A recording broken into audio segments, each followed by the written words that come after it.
নমস্কাৰ আজি আমি ক্লাস 11 থকা লিমিটস এন্ড ডেৰিভেটিভ সীমা আৰু অৱকলজৰ ওপৰত আলোচনা কৰিম।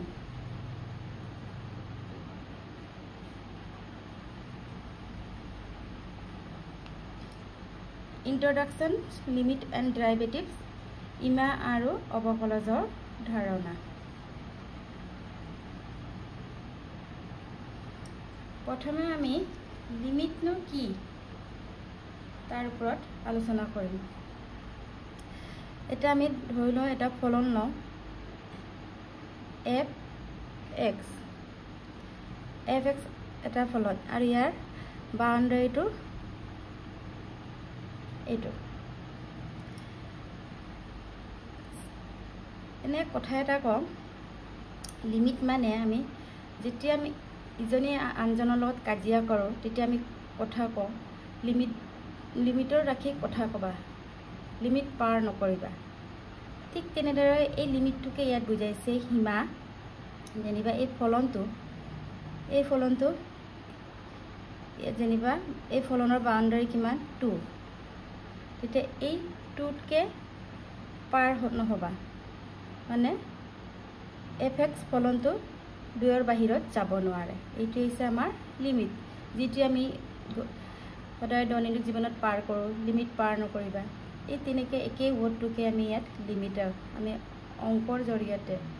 গাণিতিক জৰিয়তে কেনেকৈ আমি ব্যৱহাৰ কৰিম।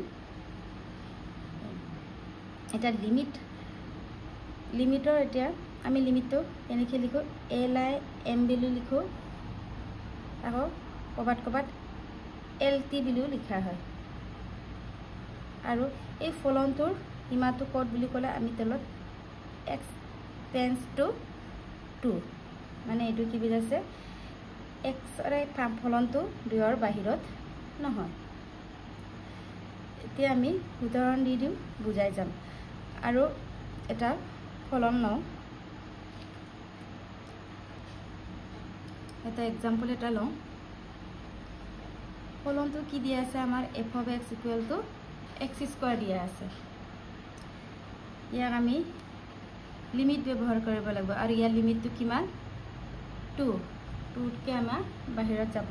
নোৱাৰে। তেতিয়া আমাৰ কি হ'ব, এনেকৈ লিখিম f(x) লিমিট LT বা LIM বুলি লিখিব পাৰি,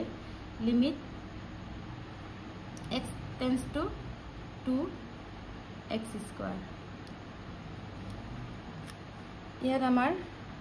ইয়াত xৰ মান কিমান 2তকৈ বাহিৰ হ'ব নোৱাৰে, তেতিয়া আমি 2 বহাই দিম। যেতিয়া আমি x টেন্ডছ টু 2 বহাওঁ, xৰ মান 2 বহাওঁ, তেতিয়া এই লিমিটটো আমি এৰি দিব লাগিব। 2 ইয়াত বহাইছোঁ 2² কিমান হ'ল 4। তেনেহ'লে এই ফলনটো লিমিটত কিমান হৈছে আমাৰ 4। আৰু এক্সাম্পল লওঁ, ঠিক আছে। ফলনটো f(x) = limit x tends to 3x² - 9x - 3। এতিয়াতো বহুত ইজি বুলি ভাবিছা, কাৰণ ওপৰত আমি xৰ মান ডাইৰেক্ট বহাই দিছোঁ। তোমালোকে তেনেকৈ ইয়াত বহাম বুলি ভাবিবা, বহাই দিয়াচোন কি হয়। এতিয়া xৰ মান 3, লিমিটটো কিমান 3, 3² - 9 3 - 3, 3² 9 - 9 by 3 - 3, 9 - 9 0, 3 - 3 0। কিন্তু এইটো ৰং হৈছে। আমাৰ লিমিটত এতিয়া চাবলগীয়া হৈছে লিমিট কেতিয়াও 0/0 হ'ব নোৱাৰে। 0/4 হ'ব পাৰে বা 4/0 বা 2/0, যিকোনো হ'ব পাৰে, একো নাই। কিন্তু কি হ'ব নোৱাৰে, আমাৰ 0/0 হ'ব নোৱাৰে। তেতিয়া আমি এই প্ৰশ্নৰ পৰা 0/0 নাইকিয়া কৰিব লাগে। কেনেকৈ আমি নাইকিয়া কৰিম, এই ফলনটো আমি কি কৰিম, কেনেকৈ নাইকিয়া কৰিম 0/0, আমি এইটো আমি মডিফাইড কৰিম, চিম্পলিফাই কৰিম। যিমান পাৰা আমি চিম্পলিফাই কৰিম, মডিফাইড কৰিম। চিম্পলিফাই কৰিব পাৰোঁনে, কি কৰিব পাৰোঁ, মানে ফৰ্মুলাত বহাব পাৰোঁনে ফেক্টৰাইজেশ্যন কৰিব পাৰোঁনে তেনেকৈ আমি কৰিব লাগিব মানে এই 0/0টো নাইকিয়া কৰিব লাগিব এতিয়া আমি চোৱা কেনেকৈ নাইকিয়া কৰিম কি আছিল আমাৰ ফলনটো fx = limit x tends to 3 x² - 9 x - 3 আমি এটো কি লিখিব পাৰো x² 9 টো আমি 3² বাই x - 3 কৰিব পাৰো এতিয়া আমাৰ এটো কি হত পৰিছে a² - b² a² - b² কি হয় আমাৰ a - b a + b এটা কি হ'ব limit x tends to 3 x - 3 x + 3 by x - 3 তেতিয়া আমাৰ x - 3 x - কেনসেল গল কি থাকিলে আমাৰ limit x tends to 3 x + 3 এতিয়া আমি ইয়াত x ৰ মান কি বহাম 3 + 3 যেতিয়া আমি x ৰ মান 3 বহাও বা লিমিট বহাই দিয়াৰ লগে এই লিমিটটো লিখা নহয় যে 3 + 3 কিমান 6 এনেকৈ আমি নাইকিয়া 0/0 নাইকিয়া কৰি আমি মডিফাইড বা কৰি ক্যালকুলেশন কৰিব লাগে এতিয়া অলপ লিমিটৰ কনসেপ্টটো আহিছে হয় না যেতিয়া আমি এক্সাৰসাইজ এক্সাম্পল কৰিম বেছিকে তেতিয়া এনে ক্লিয়াৰ হৈ যাব তাৰ পিছত আমি সীমাটো হৈ গল লিমিটটো হৈ গল তাৰ পিছত আমাৰ ডেৰিভেটিভ ডিফাৰেন্সিয়েশন অবকলসৰ ওপৰত আলোচনা কৰিম তাৰ আগতে এই ধাৰণাটো এবাৰ আৰু চাই লওঁ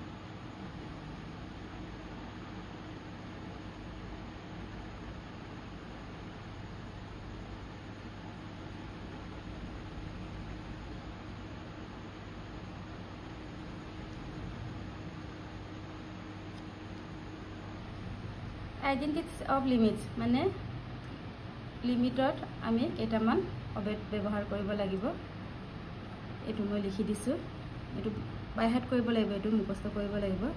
limit lt x tends to 0 sin x by x equal কি হয়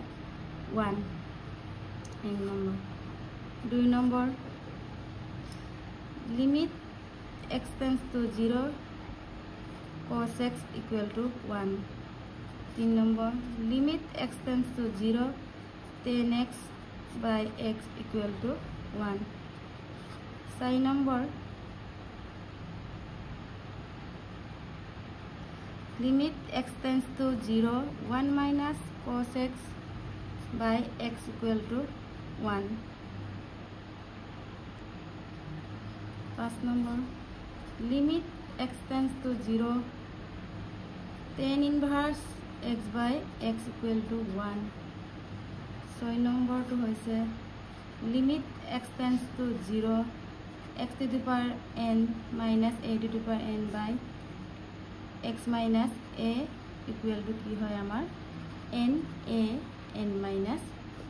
1 apar 7 number to limit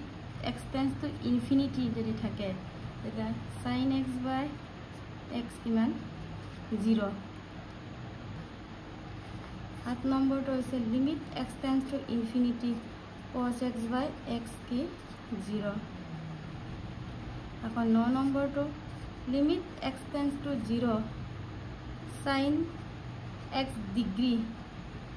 x equal কি হয় আমাৰ pi by 180 limit x tends to 0 e to the power x minus 1 by x equal to 1 এইখিনি identity অবেদবোৰ লিমিটৰ ব্যৱহাৰ হ'ব এখানে তোমালকে টোটালি বাইহাত কৰি থবা নেক্সট আমি এতিয়া সীমাৰ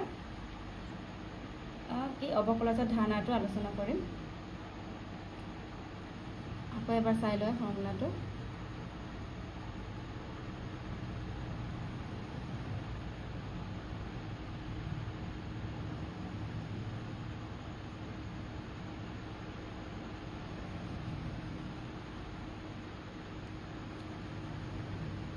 এতিয়া ডেৰিভেটিভ আমি ডিফাৰেন্সিয়েশন বুলি কওঁ অসমীয়াত আমি অবকলস তোমালোকে এটো সেকেন্ড ইয়াৰটো পাবা এখানে ভালকে চাই লব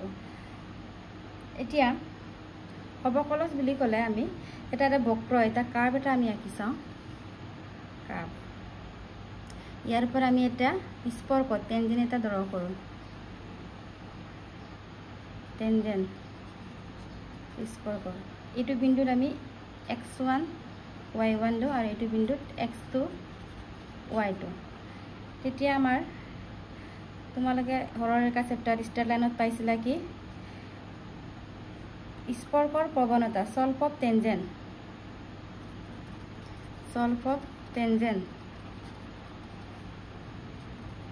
স্পৰ্শৰ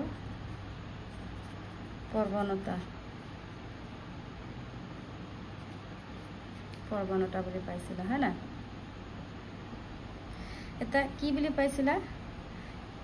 সল্ভ অফ টেনজেন্টটো আমি স্পৰ্শৰ প্ৰৱণতা m আকাৰে চিহ্নিত কৰোঁ m equal to y2 minus পাইছিলা y2 মাইনাছ y1 বাই x2 মাইনাছ x1 মুঠতে আমি এটা অবকলজ বুলিলে এটা বক্ৰ ড্ৰ কৰিলে তাৰ পৰা এটা আমি কি টেনজেন্ট এটা ড্ৰ কৰিলে আৰু বিন্দু দুটা x1 y1 আৰু x2 y2 ললো তাৰ পিছত আমি কি পাইছিলো সল্ভ অফ টেনজেন্ট স্পৰ্শৰ প্ৰৱণতা কি পাইছিলো m equal to y2 minus y1 x2 minus x1 এইটো আমি কি বুলি লিখো dy বাই dx dy বাই dx y অবকলজ এইটো কি বুজাইছে আমাৰ y অবকলজ কাৰ আপেক্ষে কৰা হৈছে x ৰ আপেক্ষে এইটো হৈছে আমাৰ অবকলজ মুঠতে সল্ভ অফ টেনজেন্টটো হৈছে আমাৰ অবকলজ এটা কি বুজাইছে y ৰ পৰিৱৰ্তন মানে চেঞ্জ অফ y ইয়াত এইটো বুজাইছে কি x ৰ পৰিৱৰ্তন dy মানে হৈছে আমাৰ y ৰ পৰিৱৰ্তন আৰু dx মানে x ৰ পৰিৱৰ্তন বুজায় মুঠতে dy বাই dx আমি অবকলজ ডেৰিভেটিভটো লিখো তেতিয়া কি বুলি কয় y ৰ অবকলজ কাৰ আপেক্ষে কৰা হয় x ৰ আপেক্ষে এইটো আমি কেনেকৈ আৰু বেলেগ ধৰণৰ ব্যৱহাৰ কৰোঁ ডেল্টা y বাই ডেল্টা x তোমালোকে এইটো ফিজিক্সত ব্যৱহাৰ কৰিবা ডেল্টা y বাই ডেল্টা x ফিজিক্সত পাবা ডেল্টা বাই ডেল্টা x লিখা হয় আৰু এড্ৰেছ x বুলিও লিখা হয় আৰু y এড্ৰেছ বুলিও লিখা হয় আৰু কেতিয়াবা y1 বুলিও লিখা হয় এইখিনি সিম্বল পালে তোমালোকে জানিবা কি হয় এইটো অবকলজ বুলি কোৱা হয় এতিয়া আকৌ চাওঁ এনেকা যদি dy বাই db যদি থাকে তেতিয়া এইটো কি বুজায় ইউৰ অবকলজ কাৰ আপেক্ষে কৰা বুজাইছে b ৰ আপেক্ষে তেনেকৈ আকৌ dx বাই dt যদি থাকে তেতিয়া x ৰ অবকলজ কাৰ আপেক্ষে বুজায় t ৰ আপেক্ষে এটা বুজি পাইছে না যেতিয়া আমি এক্সাম্পল কৰিম তেতিয়া এনে বুজি পোৱা হয় তেতিয়া আমি সিম্বল আকাৰে লিখিলে কি লিখিম আমি এটো dx বাই dt x ড্ৰেছ বুলি লিখিব পাৰো বা dy বাই db টো আমি u ড্ৰেছ বুলি লিখো তেনেকৈ বা আকৌ dy বাই dx y ড্ৰেছ বুলিও লিখো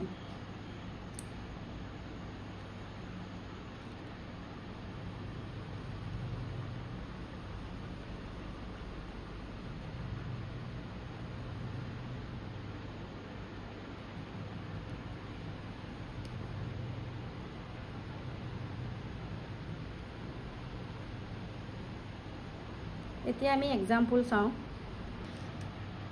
এক্সাম্পল চোৱাৰ আগতে অবকলজ সূত্ৰ ডেৰিভেটিভ ফৰ্মুলা কেইটামান আছে টোটেলি বাই হাৰ্ট কৰিব লাগিব ইয়াত বাই হাৰ্ট নকৰিলে তোমালোকে কিন্তু অবকলজ কৰিব নোৱাৰা এতিয়া মই লিখি দিছো সূত্ৰ কেইটা dx by dx x to the power n এইটো কাৰ আপেক্ষে বুলি বুজাইছে dy বাই dx x আপেক্ষে এটা কি হ'ব n minus a number of element সংখ্যা n x n to আগত লৈ আহে আৰু 1 এটা মাইনাস কৰে আকৌ d by dx sin x তোমালোকে যদি প্ৰশ্নত x/n হয় এইটো এপ্লাই কৰিব লাগিব বা ইয়াত নম্বৰ থাকিলে বা sin x দেখাৰ লগে লগে তোমালোকে সাইন্সৰ ডিফাৰেন্সিয়েল কি হ'ব আমাৰ cos x আকৌ d/dx cos x কি হ'ব minus sin x d/dx tan x sec square x d/dx sec x equal to sec x tan x d/dx cot x equal to minus cosec square x d/dx cosec x equal to minus cosec x cot x मैं x দি পিনি কৈছো ইয়াত তিতা T যিকোনো দিব পাৰা কোৱেশ্চনৰ ওপৰত depend কৰিব এটো আকৌ d/dx constant মানে ধ্ৰুবক ৰাখি মানে সংখ্যা যদি পাও আমি তেতিয়া কয় ইয়াৰ মান অবকলজ কৰিলে সদায় 0 হয় এইখিনি টোটালি বাইহাত কৰিব লাগিব আৰু d/dx u plus minus b প্ৰশ্নটো যদি u plus b মানে एग्जाम्पल ने देखि पाबा तेता एटु फॉर्मत जदि থাকে तेता केनेके हबो d/dx u plus minus plus থাকিলে plus লিখিবা minus থাকিলে minus লিখিবা দেখো না এটু পারে ইমান ভাইব লগা কথা নহয় এটু আকৌ আমাৰ প্ৰডাক্ট ৰুল বুলি থাকে মানে যদি দুটা এটা জানিবে एग्जाम्पल ললে x² cos x এটু x² cos x এটু দুটা আছে এটা আমাৰ এলজেব্ৰা এটা আছে এটা আমাৰ ত্ৰিকোণমিতি পাত আছে এটু আমাৰ ইনটু হৈ আছে তেতিয়ালে কি কৰিবা ডিফাৰেন্সিয়েল কৰাৰ আগতে আমি এটু ৰুল ব্যৱহাৰ কৰিব লাগিব d/dx এটা আমাৰ প্ৰডাক্ট ৰুলত ব্যৱহাৰ কৰা হয় u b বুলি ধৰিছো প্ৰথমটো u দ্বিতীয়টো b এই প্ৰডাক্ট ৰুলত প্লাস থকাৰ কাৰণে কোনটো আগে পিছে যি ইচ্ছা তাকে লিখিব পাৰা মই জানিবা b টো আগৰ লিখিছো b d/dx u plus u d/dx b বুলি লিখা হয় এটো মনৰ ৰখা অতি দৰকাৰ ইয়াত আকৌ v টো ডিফাৰেন্সিয়েল নহয় এটো কি বুজাইছে d/dx ৰ পিছত কি আছে u টো তেনলে u টো আমাৰ ডিফাৰেন্সিয়েল কৰা বুজায় এটো আমাৰ d/dx u/b b d/dx u minus u d/dx b b square এটা আমাৰ ডিভাইড ৰুল এইখিনি ভালকে মুখস্থ বাই হাত কৰিলেহে তোমালোকে ডিফাৰেন্সিয়েলটো কৰিব পাৰিবা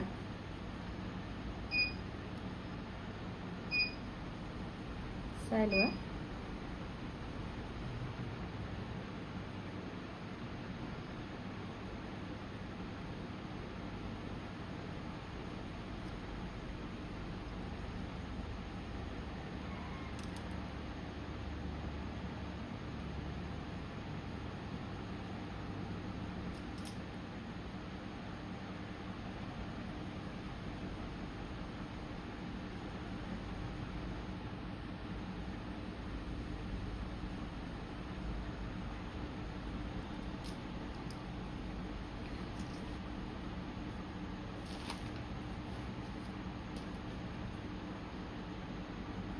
এতিয়া অবকলজৰ আমাৰ তোমালোকৰ কিতাপত দুটা নিয়ম দিয়া আছে প্ৰথমটো হৈছে ফাৰ্স্ট প্ৰিন্সিপাল অফ ডেৰিভেটিভ অবকলজৰ প্ৰথম নিয়ম তাৰ কাৰণে এটা আমি সূত্ৰ ব্যৱহাৰ কৰিব লাগে এটো হৈছে LIM h tends to 0 আৰু f of a plus h minus f of a by h এটো আমাৰ অবকলজৰ ফাৰ্স্ট প্ৰিন্সিপাল सेकेंड प्रिंसिपल तो होइसे तुमालोকৰ মই জিটু ফৰ্মুলা লিখি দিছো এইখিনি ব্যৱহাৰ কৰাটো আমি অবকলজৰ দ্বিতীয় নিয়ম বুলি কোৱা হয় আমি অবকলজৰ প্ৰথম নিয়মটো প্ৰায় এভয়েড কৰা নিচিনাই হয় আৰু আমি সদায় দ্বিতীয় নিয়ম কিটাৰ পৰাই আমি অবকলজ কৰো এতিয়া মই তোমালোকক অবকলজৰ দ্বিতীয় নিয়মটোহে তোমালোকক মই দেখুৱাম মানে एग्जांपल এটা লৈছো কি দিয়া আছে আমাৰ ফলনটো y ইকুয়াল টু আমাৰ 4 x to the power 4 x square plus 3 দিয়া আছে মানে एग्जांपल হিচাপে লৈছো এটো আমি তো y ফলনটো আমি কাৰ আপেক্ষে অবকলন কৰিম কি আছে আমাৰ x দিয়া আছে কাৰণে আমি x আপেক্ষে অবকলন কৰিম আমি কেনেকৈ লিখিম x আপেক্ষে অবকলন কৰি পাও বা ইংলিছত লিখিলে ডিফাৰেন্সিয়েল এডেনে শর্টকে লিখিবা উইথ রেসপেক্ট টু x কি লিখিছো আমি শর্টকে ডিফারেন্সিয়েল উইথ রেসপেক্ট টু x তেতিয়া আমি কি লিখিম আমাৰ ডিফাৰেন্সিয়েল সিম্বলটো d/dx লিখিছো কাৰ আপেক্ষে এটো বুজাইছে x অফ কাৰ অবকলন y এটো লিখিব তাৰ পিছত d/dx x আপেক্ষে কৰাৰ কাৰণে আমি d/dx লিখিছো যদি t আপেক্ষে লিখা হলে আমি t লগালো তেন x অৰ ঠাইত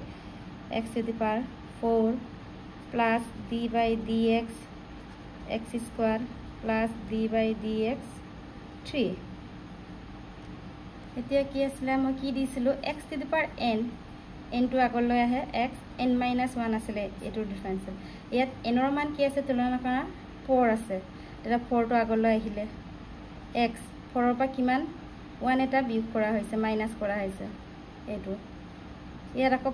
n ৰ মান কিমান আছে 2 to আগলৈ আহিলে x 2 - 1 আৰু মই কি কৈছিলো এটো তিনিটো হৈছে এটা ধ্ৰুবক ৰাখি কনস্ট্যান্ট ভ্যালু হোৱাৰ লগে লগে মই কি কৈছিলো